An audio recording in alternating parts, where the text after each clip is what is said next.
Everyone. I literally just walked in the door from my mission to find a copy of the December issue of ParentMap magazine. I've been looking the last few days, but I think with the holiday and the weekend, I wasn't able to locate a copy until today. So I wanted to show you guys this. I literally I wanted you guys to be the first to see it. I have not shown it to anybody else yet, but I'm so thrilled and honored, really, that they did a profile of me and the podcast in the December issue here. So let me turn this around so that I can show you. Okay, here are they. Picked up some copies. Well, I got a few because, you know, you gotta have a few. All right, so here's the December issue. So ParentMap is a regional print publication here in the Seattle area, and also a nationwide digital presence. So if you look here, Parent Day Jobs, this mother wants to help widowed parents and their children thrive. So we turn all the way to the back. Here, I'll just go like this. Right inside the back cover, look at that. Meet Jenny Lisk. This mother is on a mission to help widowed parents and their children thrive, by Patty Lindley, photographed by Will Austin. And I have to say, it was such a pleasure working with both of them. Really, truly wonderful. Patty is the author of this article and also the editor over there at ParentMap, and had such a great discussion with her. I think it was over an hour and a half. Loved that. And then Will was great to work with. And here's the terrific photo that he took. I like how they do this with the white background so you don't see a bunch of distracting stuff. And I took my big microphone over to his photo studio in Sodo to do that. So that was a lot of fun.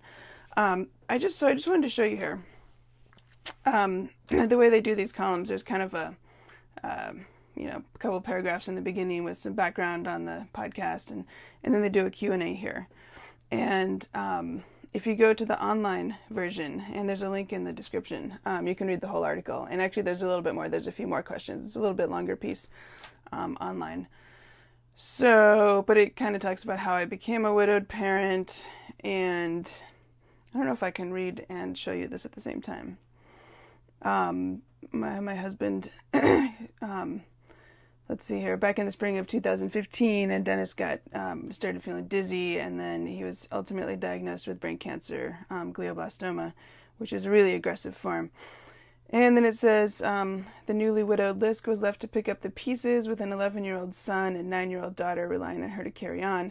She recalls thinking, now I'm in a new job, I'm a widowed parent, what do I need to know, what do I need to do? I'm the only parent now of these kids, how do I do this so I don't completely screw them up? Which really and truly is what I was thinking, and it's why I started the podcast, so I could go looking for answers. So then it goes here, parts of our, some excerpts of our discussion we had. What motivated you to create the Widowed Parent podcast? Why do you think that resources for supporting widowed people in parenting grieving children are lacking? Sorry, I'm trying to read this through the screen, so it's a little bit tricky. Anyway, and I shout out in here to Vicki J. from the National Alliance for Grieving Children. I mentioned my discussion with her and about the field of children's bereavement, and also shout out to the Option B folks. And Sheryl Sandberg, I mentioned her book in here as well, because there is some really good work going on. I think that's raising the topic of being widowed and grief on the kind of the cultural radar screen a little bit, making it a little bit more common to talk about it. And then this question here, how do you articulate the mission of what you're doing? And I love this part, so I wanted to read. I think this is kind of the essence of what it's all about. I'm really focused on how widowed parents can work to increase their family's well-being. There are multiple facets to that. It's about addressing the grief piece and any other mental health issues that arise. It's also about helping them in their role as the only parent. And then here, this part. What it comes down to really is that I think all kids deserve a chance to thrive, including those who've lost a parent. And I think that's, here, I'm going to turn it back around. Okay, hi. For me, that's really what it comes down to, and that's why I'm doing the podcast. So I hope that if you haven't checked out the podcast yet, that you'll come and take a look.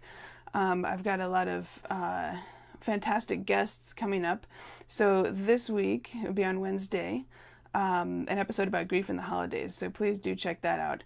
And actually, it'll probably be online late Tuesday night. If you're in the Pacific time zone, you may be able to listen before Wednesday. And let's see, some other great interviews coming up: grief and anxiety, some interviews with some women who lost parents when they were quite young and hearing their reflections and their journeys. Also be interviewing Aluna soon, and the Dougie Center in Portland. So I'm looking forward to both of those very much. So anyway, I just wanted to come on and show you guys this. It's really an exciting day for me, and really I don't even know how to describe it. It's kind of crazy to see myself in a magazine. So but I'm really honored that people are recognizing that this topic is important, this topic of being a widowed parent, that it's hard and that we need more resources, and that the Widowed Parent Podcast is one of those resources. So I hope that you'll check it out if you're a widowed parent, or if you are not, but if you know a widowed parent, I hope you'll share it with them.